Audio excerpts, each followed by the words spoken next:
Okay, so this video is actually going to be quick. A couple of weeks ago, last time we talked, we were anticipating getting a little bounce off the bottom of the growth channel. We were somewhere in here, and we got a little bit of a bounce off the bottom of the growth channel for around 930 up to about 95 or so. So 60 points, something like that, 65 points, and then we fell straight back through. And we had talked about these lows. I had my level down here at 884, I believe. Is it going to show? Is it going to show the level? Zoom in a little bit here. 884. I don't think we got quite that low. This candle came down to maybe 885, 886. And we talked about this being a buying opportunity. And we bounced pretty hard there. Same day, I believe. I'm not sure. Maybe it was the next day. Huge bounce anyway, from around this 885 level over the next 3-4 days, all the way up to over 1100 out of our growth trend channel here, and now starting to sort of, I'm going to zoom into this is a 1 day chart. We started to sort of do this consolidation, and we really like this 1090 level. That's sort of a consistent theme. We kind of consolidated around it before finally breaking to the downside. And then now again, after this breakout, this level has a lot of gravity. We get above it, we get pulled back to it, and here falling below it, we get sucked right back up to 1090, and then today finally failing with the market. And last thing I want to talk about here is just overall trends. So we hit that all-time high, was back on November 4th. Since then, we have seen a downward trend. This breakout, I'm actually going to redraw this line right now. This downtrend here is broken, but we're still in a little bit of a downtrend. Let's see what it looks like.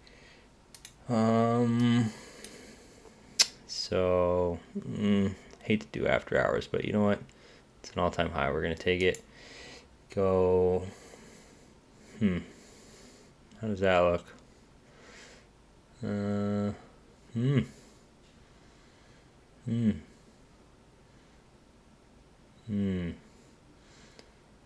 me do that for now. That's subject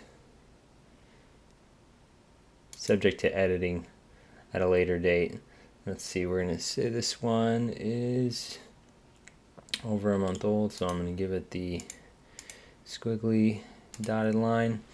Anyway, that's our new downtrend. Last thing to talk about before we close out the video is correlation to the major ETFs. So Tesla, again, hitting all-time high on November 4th. Since then, we are in this downtrend here, still certainly in the neighborhood of all-time highs, still showing strength, especially after this bounce from December 21st, but trending downward on the larger time frame, the middle time frame right now, we'll call that.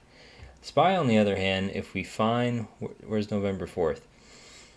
So somewhere in here, November 4th, this was an all-time high for SPY. This was an all-time high for Tesla. So now, if we fast forward to present day, SPY's hitting all-time highs. I believe we hit another new all-time high today around 479 before pulling back now and just into the close into 476 here.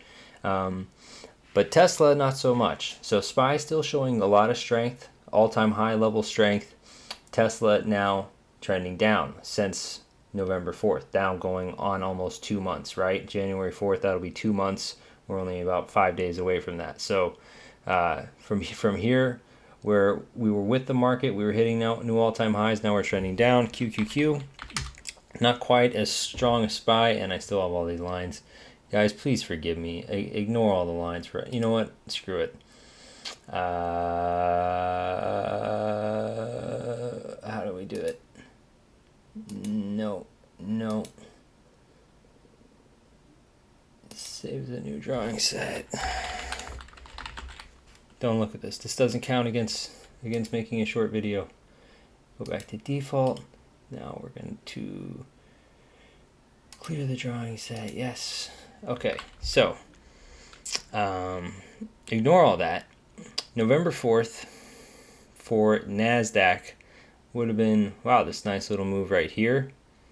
Nice little move. So yeah, again, 2 months ago, Tesla's making all-time highs while the market's making new all-time highs.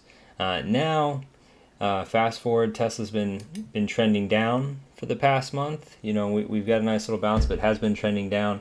And SPY obviously hitting all-time highs today, and NASDAQ very much in that neighborhood.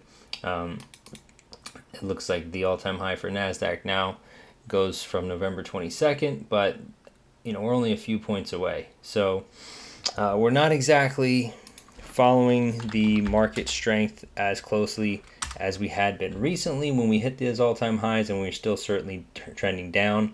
I think this 1090 level has some gravity, so we could get pulled back up into it, but I think probably this long-term downtrend has some more. And we're going to have to break this downtrend, obviously, at some point in order to get higher. That's it for now. Stopping it. Have a good day. Thanks for watching. Like and subscribe.